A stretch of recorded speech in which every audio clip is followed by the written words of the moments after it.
Alrighty, I am super excited that you guys have joined us today. Thank you so much.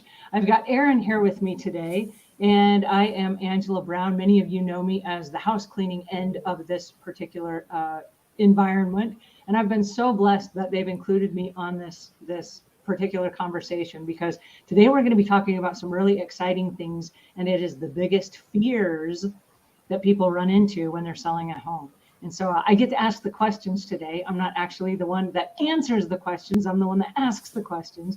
And I've got Erin Brown here. So Erin, if you will, share with us a little bit about your realty business and what our friends here can expect from us today. And then we'll jump into the questions that I have prepared for you. Yeah, absolutely. So I've been a realtor for roughly 14 years, and I work out of San Antonio, Texas, in the greater area. I actually just came from an appointment of someone wanting to sell their home, and there are so many fears people have. We thought it would be really fun today to kind of talk about some of those fears, how to overcome them, and kind of what to look out for. So. Well, I'm really excited because I've sold a couple of homes myself, not as a realtor, but just as a homeowner. And there were a lot of the fears, as I was looking over this for today, there were a lot of the fears that I had when we were going to sell our home. And then I was like, oh, I didn't realize that this is like something everybody goes through. I thought it was just me and that I was special. And I realized that it's something that a lot of people go through. So I'm super excited that we're having this conversation today on the biggest fears of when you sell your home. The first one is the emotional attachment that people have to their property. And I know that many people who have lived in a home that was their family home for many years have emotional attachments.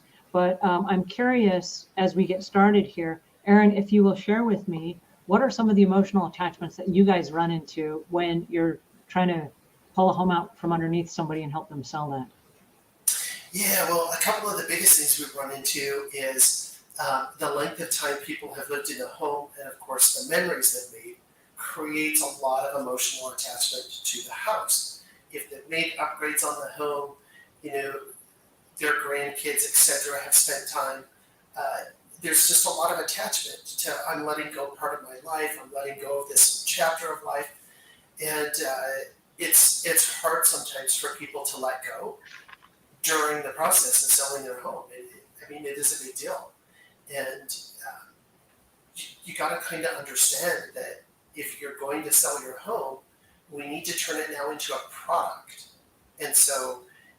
There's kind of this concept between a house and a home. That, a house is a product, a home is where you make memories and you have your family. And so you got to kind of move away from that feeling like this is my whole life.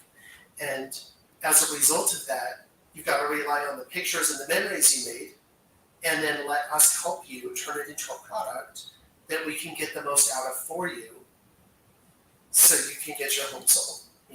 I know that when we were selling our last home and we were moving to the home that we're in right now, one of the things that, and I didn't see this coming, but it was our neighbors. We had a really hard time leaving our neighbors behind. And we'd done a lot of backyard cookouts and a lot of social activities. And while we were moving to a new house, and how exciting is this, we were really, really sad to leave our neighbors behind, because they were more than backdoor neighbors. They would just show up at our house and like, hey, we brought dinner and we're eating here tonight. We're like, okay, come on in. They were like our best friends. And so then we had to make agreements on where are we spending Thanksgiving and Christmas and holidays. And each of the holidays we split up. We'll have a party at your house, then we'll have a party at my house. And even though we'd moved a little ways away, we were still close enough that we could still kind of stay in touch. And then thank goodness for Facebook, we could stay in all the touch. But it was really sentimental. It was like, oh, we're gonna miss you guys. Yeah, absolutely. No, that's a huge thing. We've had people that we've even moved into the same neighborhood for those reasons, where they needed to get out of their house, but we kept them in the same neighborhood so they could keep those friends. But it is always heartbreaking when you're moving to a new neighborhood. I would say that you should keep your mind open, though, for new friends as well, to kind of come into your life in that new environment that we put you in.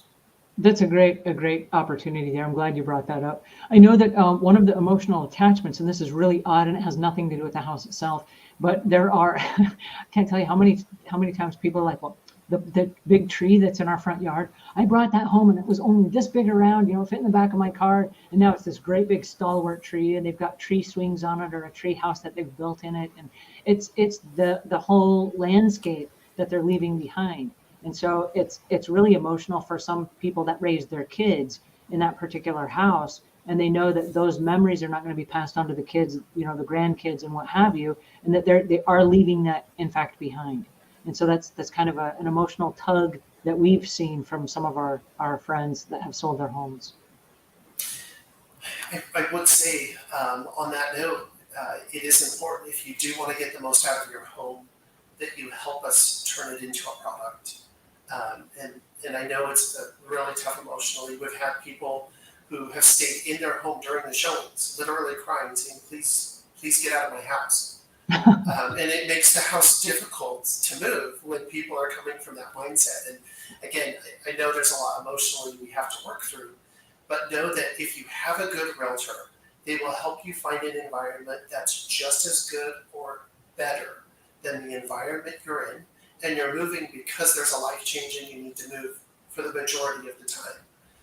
And so it is your realtor's job to help you navigate those waters and really help you find a better living situation. So trust that it will all work out. It does. So let me ask you the question then. How do you emotionally detach yourself from your home if that's the place that you raised your kids and you're friendly with the neighbors? And let's say that, for example, that you're downsizing and you don't really want to downsize, but you kind of have to, either for job purposes or you're maybe moving or something. How do you emotionally remove yourself so that you're not hung up in the, well, I need a higher value for my house because I've got all these memories attached to it, right? I know that doesn't make any sense, but trust me when I say that's a true thing, because we were there, Yeah, absolutely. Again, I think you have to look at the bright side, and it is, where am I going?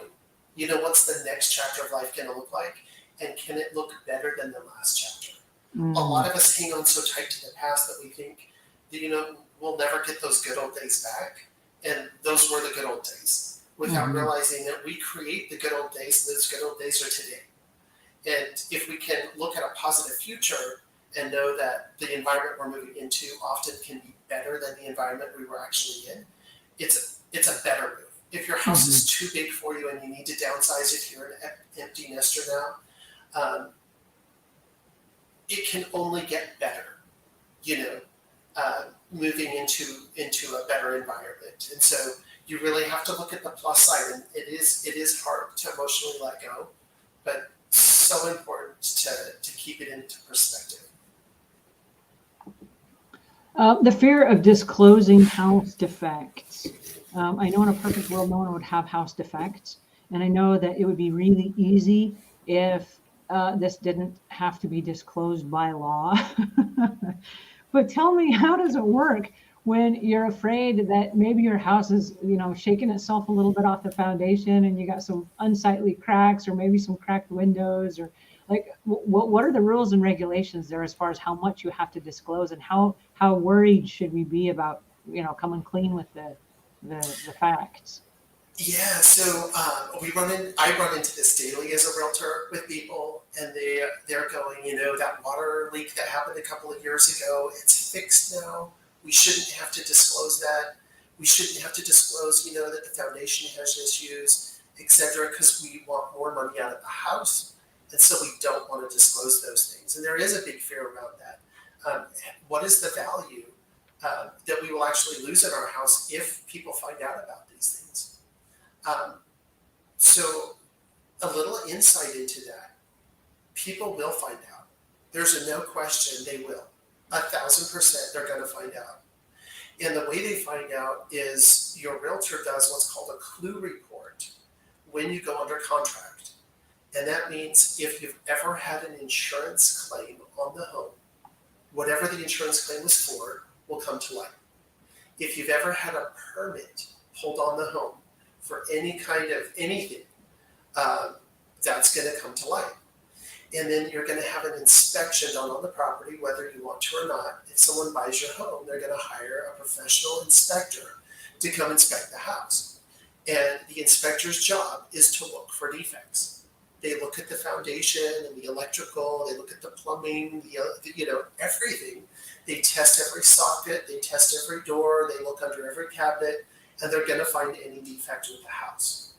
If you don't disclose that as a homeowner, you can get sued up to 3 years after Up to 3 years after? up to 3 years after, and not just for the price of the home, but for the price of the home, the move, and the damages. And so if that person needs to move again, or whatever that is, you can get sued for 2 or 3 times the amount of the house. Oh my goodness. So Will your if homeowner's insurance cover it or no? If it was you were at fault and you didn't disclose it on If you purpose? didn't disclose it, then you're at fault. And so your insurance doesn't cover that. And so what also people don't take into consideration is a lot of these issues are not as big as we think they are. Uh-huh. You know, how much value would we lose if there was a leak under one of the kitchen cabinets or under a bathroom sink? The reality is that these are usually pretty easy fixes and can be negotiated out during the agreement, during the contractual period, where we can get, somebody in there a contractor in there to give us an estimate. There's a lot of ways to negotiate that, where either it comes off of maybe the purchase price or something in lieu of, etc. And so there's lots of ways to navigate those, even when it comes to foundation issues. Again, it's not the end of the world. Foundation issues don't cost that much in the grand scheme of things. And right. If you're talking about being sued for 3 years after, I can see how that could be significantly more expensive than just ponying up the money and saying, let's get the foundation fixed. Well, and I mean, so we've run into this situation before, and especially here in the area I live, the soils are very expansive. And so we run into a lot of foundation issues. And foundation issues, they range somewhere between about $15,000 and $25,000 if you're going to repair an entire foundation. And oftentimes that will wash out by just reducing the price a little bit, or by something in lieu of. We just had a situation here a couple of months ago where the gentleman actually traded his tractor in lieu of the foundation repairs, and the people were so excited. He traded his tractor in lieu of fixing his foundation? Like, I'll give you my tractor and not fix the foundation. You just buy the house as is and you get the tractor? It was a 3-acre parcel, and they needed a little tractor for the property. And because of the cost of the tractor versus the cost of the foundation, it was about a wash. And both parties ended up happy about it. He didn't lose any value in the home, and he didn't need a tractor where he was moving. Oh, that's awesome. There's lots of ways to navigate it if your realtor understands what's going on. There's lots of ways for them to negotiate around those issues and actually get you more value out of the home. Right. And so anything that's happened to the house, your AC leaked in the attic and it created a problem and it got fixed and there's no problem. Great, disclose it. And because it will come up in a clue report. It will come up that somebody went out there and fixed something. And so better just to know up front. And if you let people know up front, then they'll feel like you're not hiding anything more major down the road. Right. The further you get into the contract. If they find things that were hidden or not disclosed, then they're like, what else are they hiding? And it gives people cold feet. And so better just to disclose those things to the best of your knowledge. And it usually always works out better in the long run. How does that play in with like flood and fire damage? Do you have to also disclose that even if you've had a professional company come in and reset the house? Yeah, 100%, because especially in those cases, it will come up that it was an insurance claim.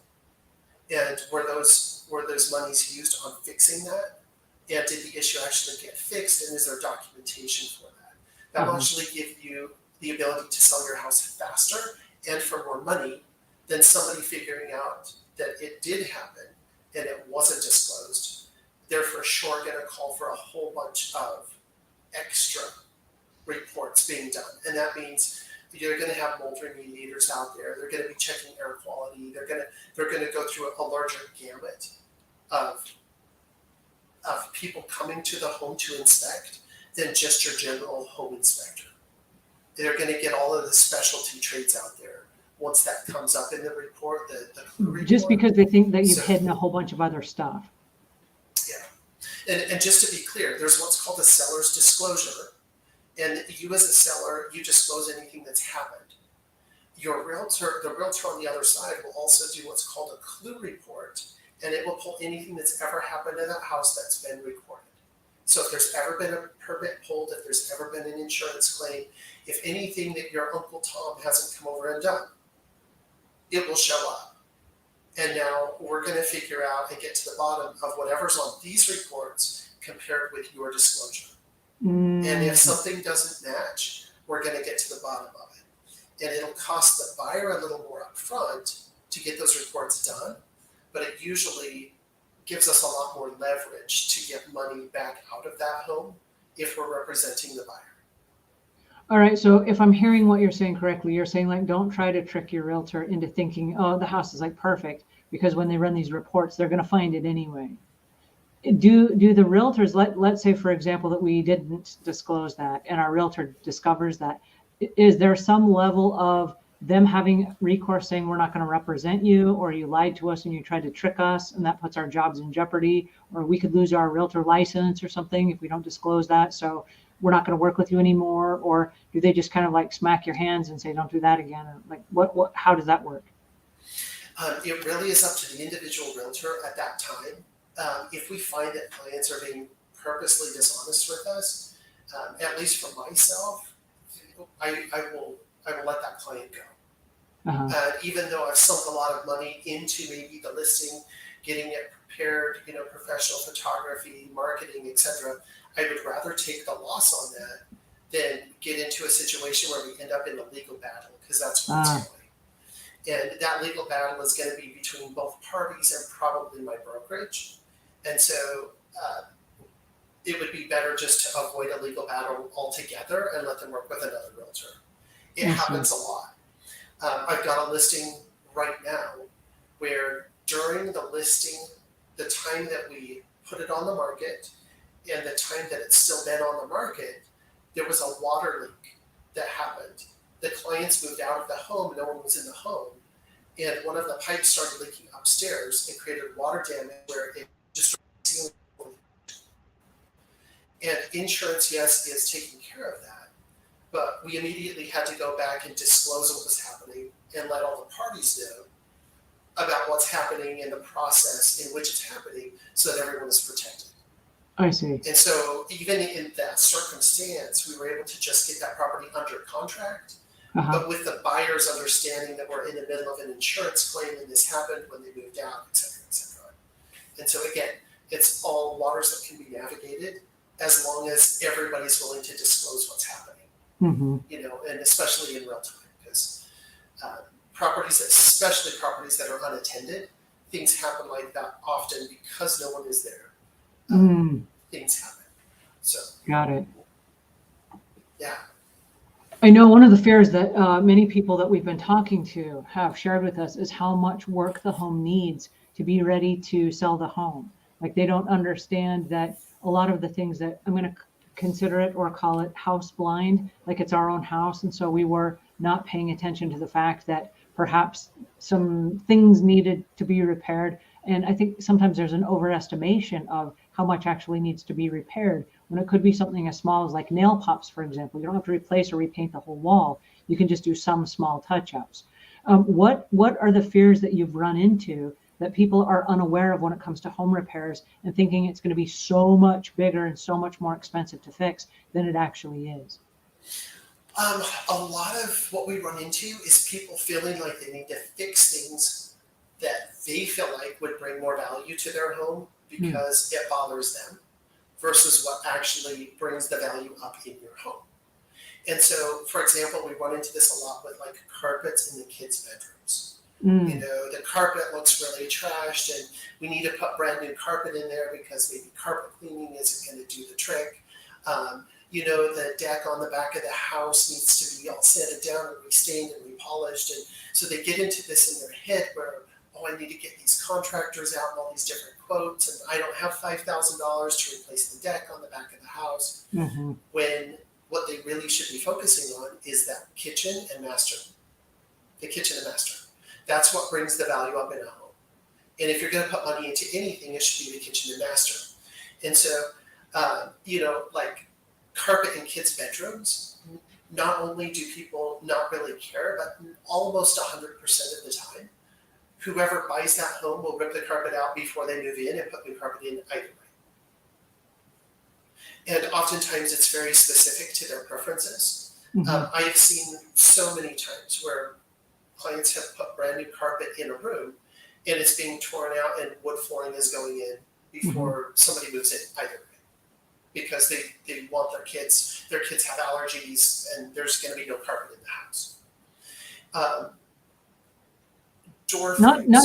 Not to be a snob or anything, but not this house that we live in now, but the house that we lived in before, because I've been in the house cleaning industry so long, there are certain things that I won't have in my house. And like when we moved into that house, they had a vinyl flooring, and it was kind of like the old fashioned vinyl that had the little designs and patterns in it. It was kind of like puffy, whatever. And I'm like, oh, no way. As soon as dust or dirt gets in there, it's going to get smooshed in and it's never going to look clean for the rest of forever. And so I ripped all of that out. It was a brand new house. But the people that had built the house, they defaulted on the loan or something happened and the house became available. So we bought the house. But before we moved in, I'm like, oh, no way. I'm ripping out this whole, and it was brand new vinyl flooring. I'm ripping out all of that and I'm going to put in tile so that it's going to last forever. It's going to be really durable. And I didn't know enough about the real estate industry to know that where I live in North Carolina, that was not cool. Like at the time, hardwood floors was cool. And I was like, oh, no. I'm not doing the hardwood floor. I'm doing the tile. And so when we sold the house, we had kind of a tough time selling it because tile is not cool in my area. And I said, all we have to do is we got to find somebody from Florida because all the homes in Florida are tile. Somebody from Florida will buy it and they will love it. And it's true. We sold it to a family from Florida. They're like, wow, check out all this tile. But that's the very first thing we did is we ripped out all that brand new flooring just because I knew from cleaning, I knew what it was going to look like 6 months from now.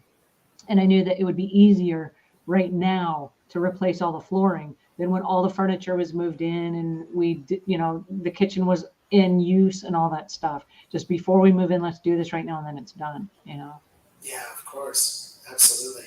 I don't think I ever told anybody that story. Now you know all my secrets. I would say that kind of the last thing on that note, though, is door frames. Door frames are very inexpensive to fix and patch and usually have the hardest wear and tear, especially if you have pets. Door frames are usually chewed apart. They're scratched on. Kids love to draw on them. They're very, very inexpensive to fix. They're usually. Are you talking interior doors or are you talking exterior doors, like the front door? Both. Okay. The doors themselves, they're pretty easy to get a repairman to fix, and the frames themselves is just it's just trim. The trim is very inexpensive. So for somebody to retrim out a doorway, you might be into a couple $100, but very, very minimal cost to make it look very nice. And so a lot of the things people are afraid of, like restaining that deck and sanding it down, it's not going to change the value of the house. And most people are either going to rip the deck out or replace it either way, especially if it's an older deck. And so sanding it down and restaining it, not something that you would even need to spend money on. Well, I'm glad you brought that up because our house is 13 years old now. Excuse me. And I know that this year, and I say this year, I'm talking 2022. I went out on my deck and my foot went through one of the boards, and I guess it had just rotted due to the sun and the moisture and whatever. And so as I very carefully stepped on every one of the boards, and then I walked up and down each of them to find out where the weak spots were. And my feet went through 2 of the boards, and they were like in 2 weird random places on my deck.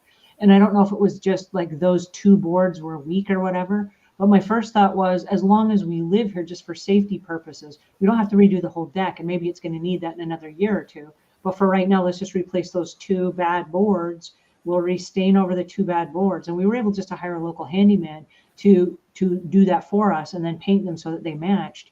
And then kind of like hands off, just let's call that even for right now, just so that it was a safety issue, number 1. And then number 2, if we were to sell the home, that we're not then trying to replace the whole deck and that somebody doesn't step through one of the boards and then go, you owe us a whole new deck or whatever. That was one of my fears, talking about this very exact thing.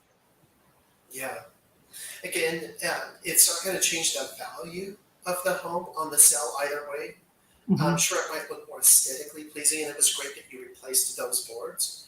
But a lot of people feel like, oh, we have to replace the whole deck, Hmm. or we have to, start over from scratch. And again, most people buying the home, if it's an older deck, either they'll end up replacing it themselves, or they'll do a Hmm. different configuration completely. What's becoming very popular now are concrete decks. And so most people are doing away with the wood decks and doing concrete decks either way. And Are you talking about like pavers? No, so actual concrete slabs. And so Really?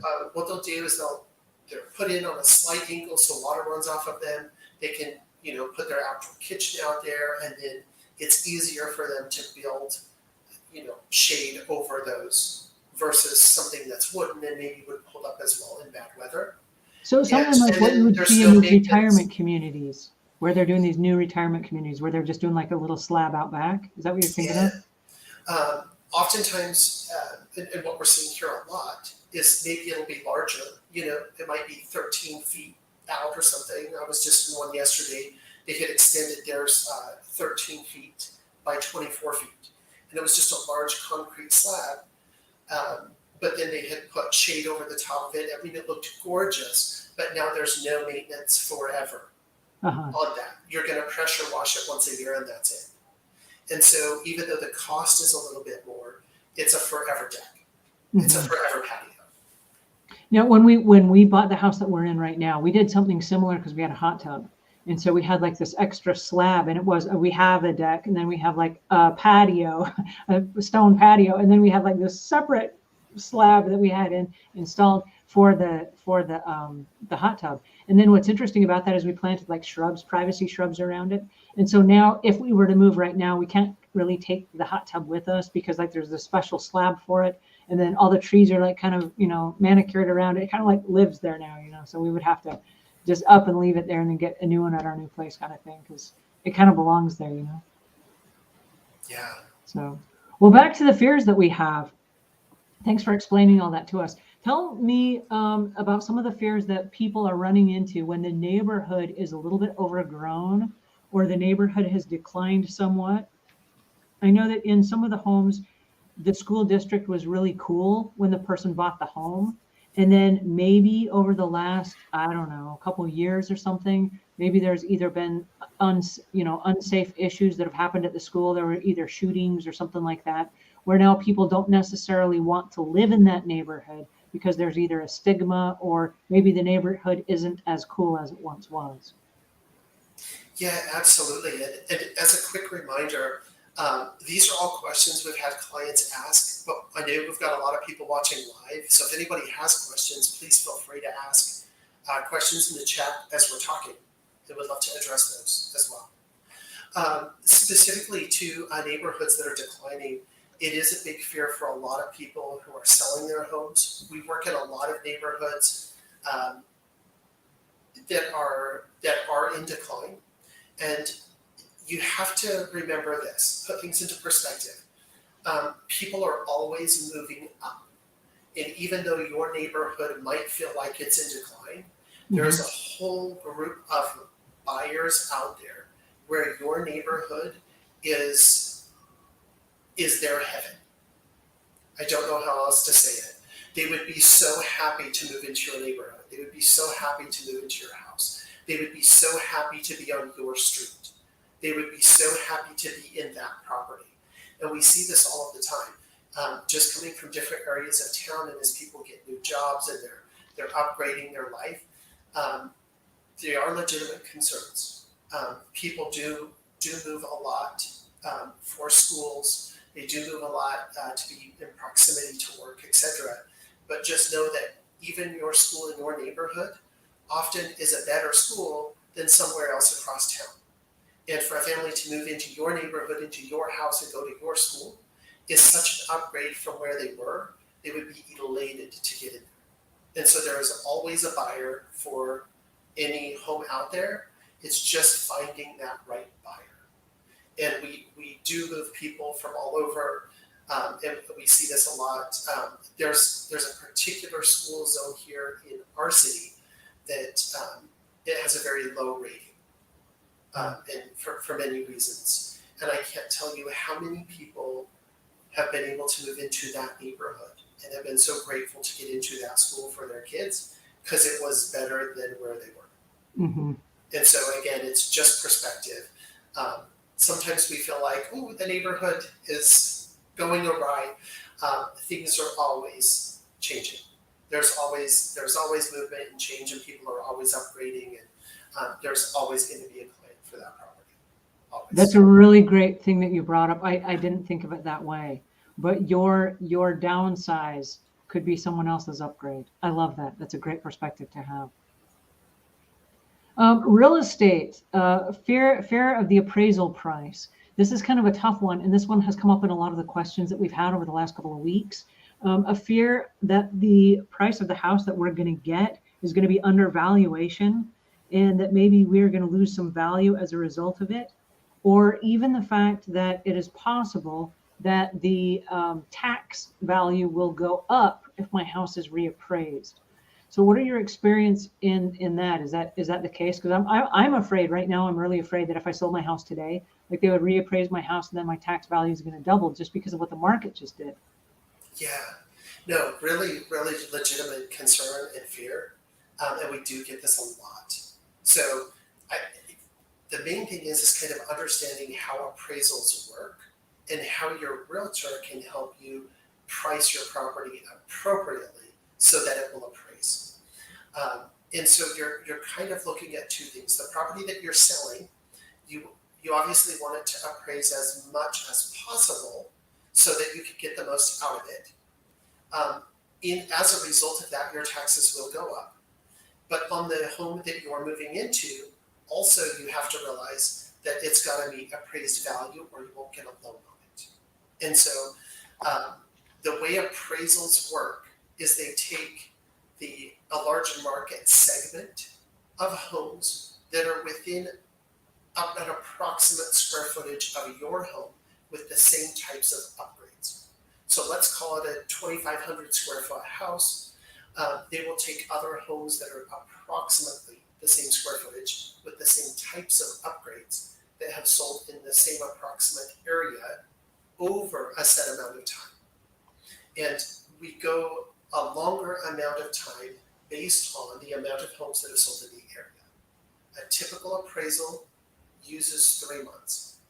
If there is not enough homes that have sold in that neighborhood to get legitimate comparables, then they'll go 5 months, 6 months, etc., until they get enough data to warrant the appraisal.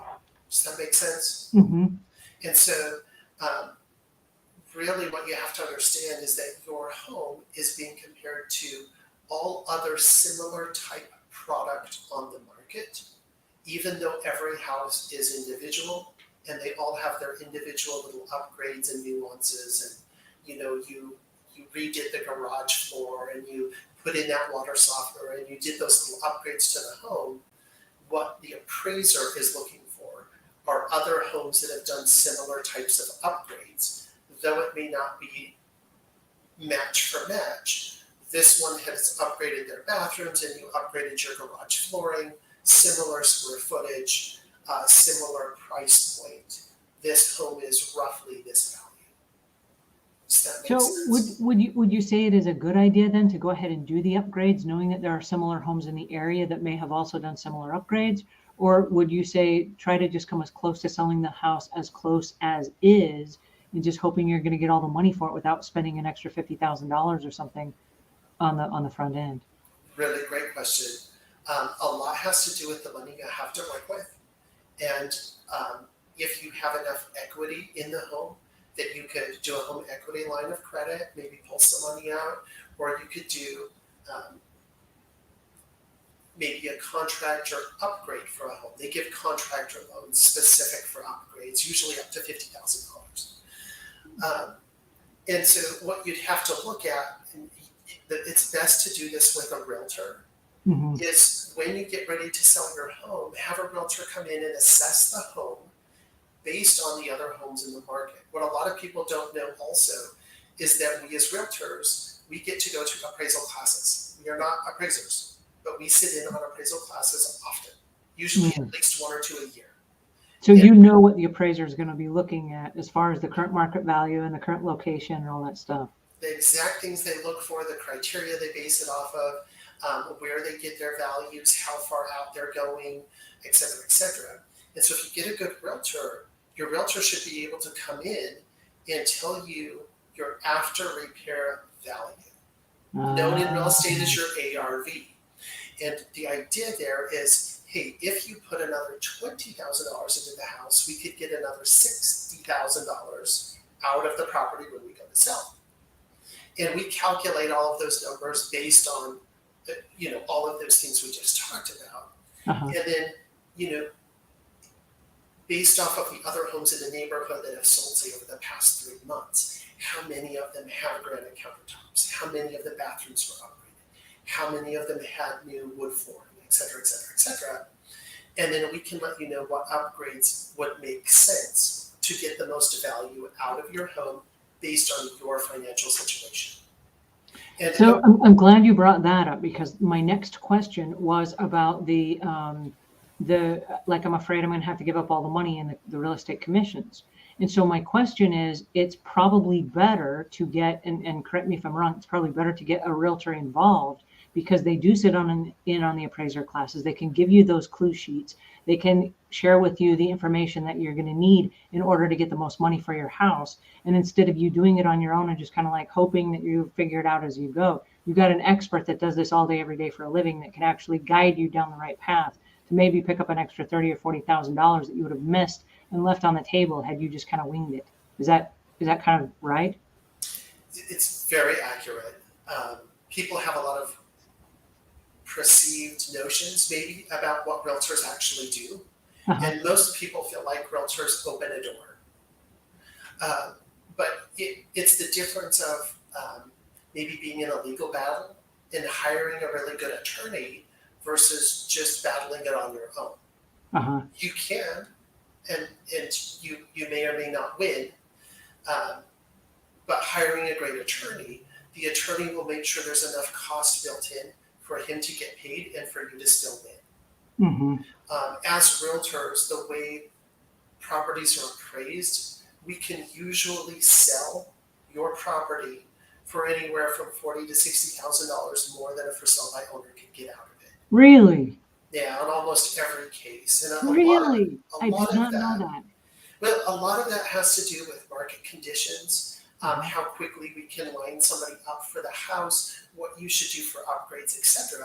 If you're selling it on your own, you're in replacing the kid's carpet in the bedroom, you're fixing the deck out back, you're putting money into the house to try to make it look better, and then you still don't know what you should price it for, because Joe down the street sold his home, and over the dinner table he told you he made $80,000 profit on it, so you should on yours. Right. And even though his house is a 2-story, 4-bedroom, and yours is a 1-story, 3-bedroom, you should still sell it for what Joe sold his for. You know what I mean? And so that's so true. I've heard that. But we live in the same neighborhood. Our houses should be valued at the same thing. So what happens a lot is that people, they've heard from their neighbors. And by the way, if a neighbor sells their home, it's really fun to talk that story up. If you actually go look at the actual record of what it sold for, it's usually not what the neighbor told you. As if the neighbor stretched the truth just a tiny bit. We run into this often. And so a lot of people think, well, there's like these closing costs, and I don't want to pay all this to a realtor, not knowing that not only will they get more out of their home, but it also protects them on many fronts. Maybe they don't end up getting sued after they move out. Maybe their realtor protects them on all of these different fronts that they wouldn't think about. Even something as simple as title insurance. Oh, I can just sell my home and I'll just sign the deed over to Joe down the street. What happens if Joe buys the home and finds out that you didn't pay taxes 10 years ago for 3 years? And now that's accrued interest, and there's a cloud on that title or a lien on your home. And now you're on the hook for $20,000 in back taxes from 15 years ago. How would you find out about that if you were a for sale by owner? Or are you just like, oh, you decided to do it on your own, so therefore it's your responsibility? So guess Because what? I think one of the biggest fears, and I know it is for me being a homeowner, but I think one of the biggest fears is all of those unknown costs. Like what you just said about the title insurance. I never thought about the title insurance, but just all the little tiny hidden costs that I have to stop and think about. And then I think to myself, do I really want to go down this path? Or is a great realtor going to actually bail me out of all this stuff by kind of like giving me the inside scoop? So great question. Um, our job as a realtor and our fiduciary responsibility to you as a customer when you become our client is to protect you as much as possible. We are not attorneys, we're not contractors, we're not lawyers, but we can get you in touch with all of those people to protect you. And our job is to save you the most amount of money as possible. And also, real estate, just about everything is negotiable. And so even when it comes to a title policy, for example, it's totally negotiable on who pays for that. And a good realtor will sit down with you up front and run over all of these costs. And here's different scenarios of what might happen. And here are the costs involved. And here's where we can negotiate for you as my client and what I can get for you and save you money on. And so, again, as a for sale by owner, there are so many unknowns. And yes, it's fearful because it's one of the easiest industries to get sued in. There's a lot of money in it. And people love to sue in real estate. And you selling your home for sale by owner, you don't know that you can be on the hook for the next 3 years for not disclosing something, for not giving the right report out, for not having the right type of insurance, et cetera, et cetera. Wow. And sitting down and consulting with a good real estate agent is free. And a good real estate agent will sit down with you for an hour or two and run over all of those contingencies and things that might arise and explain all of those costs to you up front so that you're going in with the knowledge of, should I use this person or not? And at least this is what I should look out for. And so doesn't cost you anything. And you can also do that with as many realtors as you want. But just having that consultation where you sit down with somebody and they break it down into steps and say, step one, these are the costs, this is what's involved, step two, step three, and kind of go through it. At the end of just an hour, the amount you can learn by sitting down with an agent saying, what is the steps and what should I look out for? Even if you decide to do it on your own after that, at least you'll understand the process. And hopefully at least have a pamphlet or some kind of structure of what that would look like and what the costs would be involved and what can be negotiated and what's typically a seller cost versus a buyer cost, etc. And I don't want to overwhelm anyone with the details of that because it can get complicated, but that's literally our job. It's what we train every day for. And then Well, Regina also, just brought up a good point. She said also the realtors, and I don't know girl or guy here, I'm just guessing, but all the realtors have a list of clients that they may already have a buyer for your house, and you can spend a lot of time finding the perfect buyer on your own. And I think that's a really important thing to think about, because if we're spinning our wheels trying to find the buyer on our own and we don't know all of the things that the realtor already knows being in our market, I think that's true. You could spend a lot of your energy, wasted time, wasted precious energy, and leave money on the table because there was somebody that was willing to sit down with you that already knows the market conditions and knows that, oh, having a swimming pool in your house is not necessarily going to give you an extra $85,000 of value to your home. In my area, people are coming in and they're cementing over their swimming pools just because it's so much headache to try to keep up with. And we live in an area where there are lots of trees. And so when the fall comes, it just blows like a kabillion leaves into your swimming pool. So it's not so much fun having a swimming pool in the backyard because it's literally daily upkeep multiple times a day. So it becomes a nightmare, Right. well, yeah, and even the cost of chlorine has skyrocketed over the past 2 years. So, and also for somebody owner, a couple things to keep in mind is, how do you qualify a client before you allow them into your house? How do you know? I don't know the answer. What's the answer to that? Well, how would you know if they're qualified? How would you know if they're Like actually if house they have shopping? the money or the credit or whatever to pay? Well, and or what their true intention is. We just had a situation here local. This was literally just we, we have a group specifically for realtors here in the area, and it's kind of any red flag. We let each other know what's going on, and there was just a for sale by homeowner issue where somebody went into their house and tried to abuse a woman, had no intention of buying the home, and it was a for sale by owner, and she had no way to qualify that person. And thank God her dog attacked him, Oh, and she was wow. able to get away and call the police. But it was a very intense, hairy situation that just happened local. And as an owner trying to sell your house on your own, you don't know who you're bringing into your environment. That's And, true. and how would you qualify them? As a realtor, when we work with people, we are not allowed to take them into homes without going through a checklist of where they're at and talking about their finances and who their lender is. And we pre-qualify people before we ever take them out to someone's home. And then the date Well, and now I time have more is fears than I good. started out with. Well, and I'm sorry, but like there's a lot to look out for.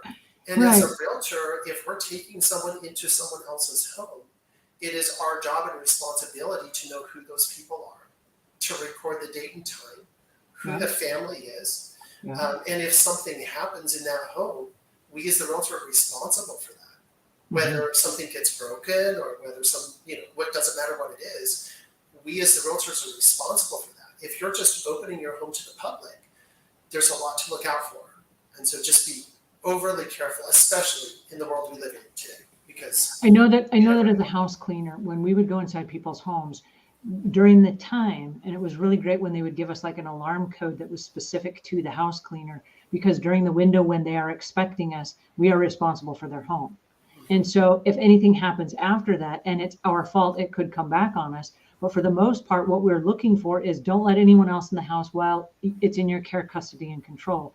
Make sure that if for any reason you're dusting the blinds and whatever, that you make sure the windows and everything are locked and that nobody came in and opened a window or something so that after you leave, somebody could sneak in the house or whatever. I mean, it's little tiny things that you got to pay attention to every single detail because you are the last person in their house. And if anything happens, who are they going to go look at? You know what I mean? And so you got to double check and triple check, and not to be neurotic, but we had to be, because the home for most people is their biggest asset. And so when we would find ourselves in a situation where, somebody knocks on the door and says, "Hey, can you accept a UPS package?" Well, no, you're welcome to leave it on the porch. And after you leave, I can bring it in the house. But I mean, just even opening the door opens the risk of somebody like busting past you and then into the house. And then how do you get rid of them in the house? And they're not supposed to be there. You are in control of their property. Yeah, I totally understand what you're saying. And it's literally happened to me on showings where people unannounced came into the home and wouldn't leave and started harassing. Oh, And wow. so like we have policies now where we will go in and we will lock the door behind us. I got you. And so we have protocol for all those things. And so How do you do that? I'm curious, not to interrupt, I'm sorry, but how do you do that on an open house where it is an open house and you're expecting lots of people are going to come in? If you're with a showing of a couple or something and somebody else comes in, how do you manage that? Yes, specifically with open houses, we have really different protocol now. We only do open houses in groups. There's at least 2 to 3 people at every open house. Okay. People are qualified at the front door, so we usually have somebody at the front entry that actually stops the people and talks to them first. We also have a new registration process where you scan a QR code and have to put your telephone number in before entering the property. Okay. Yeah, And that's why they do that. I've had that happen as we've gone and looked at properties, and people are like, "Can you scan it?" And I'm like, "I don't want any sell stuff." And that's my first thought, is that they're trying to sell me something. Like, I just want to take a look and see if we're interested in this. But that's why it's to know who's coming through. For now, it's moved into more of a security issue at this point. And people can say, "Hey, I don't want any marketing materials. Please don't reach out to me," and we'll honor that absolutely. But we're not going to allow someone into the home anymore that we don't know who is. You can't just come walk into a home, even if it's an open house. yes, we want to invite people, but who are you? And Right. are you actually in the market to look? Are you just going to look at decor? Are you a neighbor that just wanted to see the home? All of which is okay as long as we know what your intentions are and we have your phone number so that we can track you down if something goes awry. Right. I gotcha. And phone numbers are accessible enough and they're usually linked to enough social profiles Uh-huh. that having somebody sign into a QR code, we will find you. Uh-huh. We will find you. And so we at least know who's coming into that home and we can kind of navigate those waters and everybody's protected.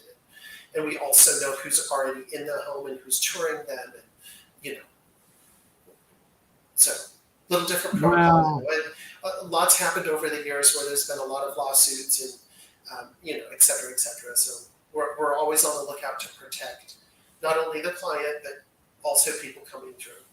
Mm-hmm. So, and I've had the opportunity to do hundreds of open houses over the years, hundreds.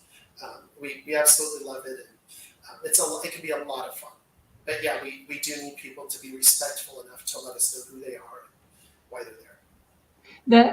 That brings up in my head not a fear, but it brings up the importance of having a realtor to do the open houses, because if you did an open house as a for sale by owner, you are required then to be there and to help people walk through the house and that kind of thing, just because you're not going to leave your house open to strangers. But then if there were multiple people that came in and you don't have a QR code to scan, you don't have 2 or 3 people that are working that showing with you, you're kind of at a loss. Like, what if 2 or 3 or 5 people showed up at once? Y'all come together. Let's do this all as a big group. I mean, you can't really do that if you're upstairs showing somebody and somebody wanders in through the front door. Yeah. Yeah. Again, Huh. lots to look out for. Things I never thought of. So this is just a cool picture, being upside down in your house. But the being upside down in the house is really about where you've taken out a second mortgage or a third mortgage, and all of those have to be paid off before you actually are able to sell your house and get a clear title for the new owner. Tell me about some of the fears that are going on there, because I know with the economy, there are a lot of people right now that are borrowing against their houses, against the existing equity, or like you said, they took out a repair loan or something where they could fix up their home. Does all that have to be paid off before they can sell the house, or can you roll that over into the new house like they do in a car? It depends on how good your realtor is. Oh, okay. So again, everything is negotiable in real estate. When it comes to being upside down in a house, there's lots of reasons you can be upside down in your house. Here in the local area, the majority of the reason is going to be military personnel. They're usually moving into a home with little to no money down. And even after a year or so, let's say they have to move, etc., they're going to owe more on their home than they originally paid for it. Mm. And so there's now some things that come into play on how do we sell a home in a market that the home would be overpriced? How do we get the most value out of it? And the most simple, shortest answer is typically what's called a short sell. Mm-hmm. And what we'd be doing is going to the bank, getting just the amount of money that's owed on the home, and working with the bank through that process to get the person out of that home into another home. And so that would be the most typical scenario, would be a short sell. If you're upside down, there are other ways to approach that, and we help people navigate those waters every day. It's very difficult on a for sale by owner to try to figure out how to sell your home on a reverse mortgage or on a home that's upside down and still profit out of that. And that was my question. Again, because if you are a for sale by owner, there are certain things that you either have never had experience with, or you don't know the right questions to ask, and you don't know what your legal liabilities are.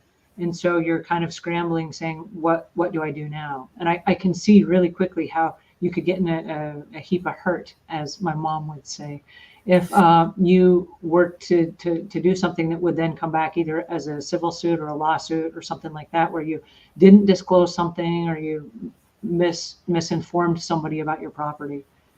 Even if you could get financing on it and try to get out of the loan that you were in. Yeah. Well, the shortest answer to that without getting complicated is your realtor will price and sell the property so at closing, those things are paid off. Uh-huh. So you're not having to come out of pocket before closing saying, where do I come up with an extra $20,000 or $4,000, whatever it is. The idea would be those costs are wrapped into the closing so that at closing gets all paid for. And so that's your realtor's job to figure out those nuances. And that kind of brings up something else that people overlook. And that is your realtor really gets to sit down, and they're not financial planners. We're not financial planners, but we really need to dig in deep to your finances and what's going on in your life, your job, to figure out really where the leverage is that we can help get the most out of your property, no matter the circumstance. And so we have those coffee room, conversations where we sit down and we get to dig into your finances and your savings and your credit and figure Uh-huh. out how best we can help you navigate the waters to get the most for you. And especially in those situations where you're upside down in the home. Well, let me ask you this, because like my husband works in the car business, and when people come to buy a car, oftentimes he's looking at the paperwork and he's saying, I really need to go through this bank because of the interest rate. Based on the information I have here in front of me, they're not going to get qualified under this other loan. And then he gets on the phone and he calls the banker and he says, hey, we need to try to work out a deal here. I've got a couple of, I don't know what you would call them, but a couple of issues that need to be considered that I think we can still work through in order to make this loan happen. Does a realtor do something similar where they are on the phone with the bank trying to get the loans approved? Or is that a different person altogether that handles the money part? We spend more time usually on the phone with third parties than we do with you as the client. Oh, really? We spend a tremendous amount of time with your bankers, with your financial people, with your title company, all of those parties. It is your realtor's job to facilitate all of that and take as much stress and pressure off of you as possible. As a result of that, you're giving permission to your banker, to your loan officer, to the title company for my realtor to help me navigate these waters. Uh-huh. And so you're giving written permission to your bank for him, for your realtor to get on the phone and have these conversations. And sometimes we'll spend hours on the phone, waiting on hold with banks to try to get details and work out issues and try to negotiate and based on this person's assets and their liabilities, and let's look at more than their FICO score, and can we negotiate this and can we pull this into it? And you're negotiating with the lender on, can we move this into a portfolio loan instead of a traditional loan? And can we, how best can we navigate those waters? And it's our job to get on the phone with your financial person and try to figure what is best for you out, and then bring you into that conversation when appropriate and say, hey, based on all of our conversations, we think this would be the best route for you to go. Are you open to these suggestions? Mm-hmm. From the professionals working with you. And then, of course, at the end of the day, it's your say. It's your property, it's your home, and it's your say at the end of the day. But it's our job to help facilitate that as best as possible. Well, I have a true confession, if you'd like to hear it. I think in the last 55 minutes here, I think you convinced me that I'm never going to do a for sale by owner. I just realized that you do things all day, every day that, number one, I'm not qualified for, and that there are probably a whole bunch of things that I never actually thought through that have to do with the other side of the home buying experience. And so just to think, well, because it's mine, I can sell it. I've sold things on Etsy and eBay, but I think this is probably a little bit different, where because it is a high value asset and because there are a lot of things that could malfunction, that just because I walk around my house and I go, yeah, it's a nice house. Yeah, because I live here, it's worth all the money because I have all these happy memories here. I'm realizing right now that it's kind of a silly move to think that you could jump in and immediately know just by osmosis everything that a realtor does all day, every day for a living, when they've gone to school and they've studied this stuff. And like you said, you sit in on seminars and classes and even stuff like the appraisal. I've never sat in on an appraisal ceremony or session or training or whatever in my entire life. You know what I mean? So to think that I could appraise my own home and be accurate with that would be just a huge, magic trick. But now I'm 100% convinced that I'm not qualified to do that. Can I say that? Is that like a true confession? I mean, again, you could always represent yourself in court, No, Or I'm you not an could have- attorney either. Or you could have an attorney who does it every day, all day. And that's the other thing too that people should just keep in mind is that we not only get to do this every day, but we've done it hundreds and hundreds of times. I mean, literally hundreds of times, as opposed to maybe you've done it once or twice or maybe never. And so just having somebody that's in it every day, all day, and that's what they do, they can usually bring a skill set to you that would be really invaluable to replace. And again, a lot of people go, no, I could save $8,000. Maybe, or you might have just cost yourself 50. Or you might have just opened yourself up to a whole bunch of other things that you didn't know. And so is it worth it? At the end of the day, again, it's yours. It's your property and it's your decision at the end of the day.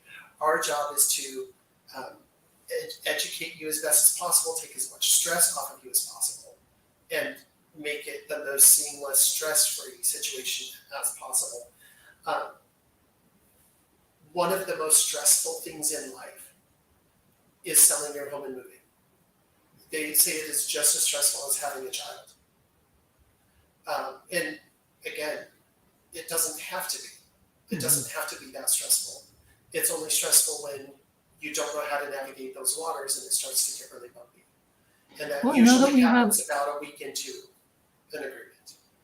I didn't mean to interrupt you, I'm sorry. No, we have, our time is up and there are still a whole bunch more fears that have come in that I would love for us to cover. Is there a chance that we could do this again, same time, same place next week and pick up where we left today and cover the rest of these, even knowing now going into it that we wouldn't sell our home, for sale by owner or whatever. But there are a lot of things that I don't have the answers to. And I would love to kind of know like the other side, like how do you work through these issues? Can we do this again? That would be really fun. And That of would be course, awesome. if anyone has additional questions, I mean, that's what we're here for. And so We do have a couple of questions that have come in. These are unrelated questions about cleaning. And so what I would like to do from the cleaning end is I would like to make YouTube videos about this so that I can answer the cleaning questions and really give them the time and attention that they deserve, because I know our time is up for today. But Aaron, thanks so much for including me in on this, and tell our viewers and our listeners where they can go to find you and get your help if they're in the San Antonio, Texas area. yeah, absolutely. So you find me basically anywhere online at Ask Aaron Brown. And again, I've been in real estate for 14 years. It is my passion. This is what I love to do. And we do help people all over. I have a really vast network being in the market for so long. And I go to a lot of conferences. And so I meet realtors from literally all over the world. So no matter where you are, if you have a question, if you're thinking about selling or thinking about buying, it doesn't matter where you are. We can usually connect you with a really good realtor in your area that is a professional and can really help you navigate those waters, as opposed to somebody who might do it part-time and has maybe done a deal or two. We can get you with those, veteran realtors that have done hundreds or thousands of deals and can help you do this. So. Awesome. Thank you so much. And again, I'm Ask Angela Brown on all the social medias.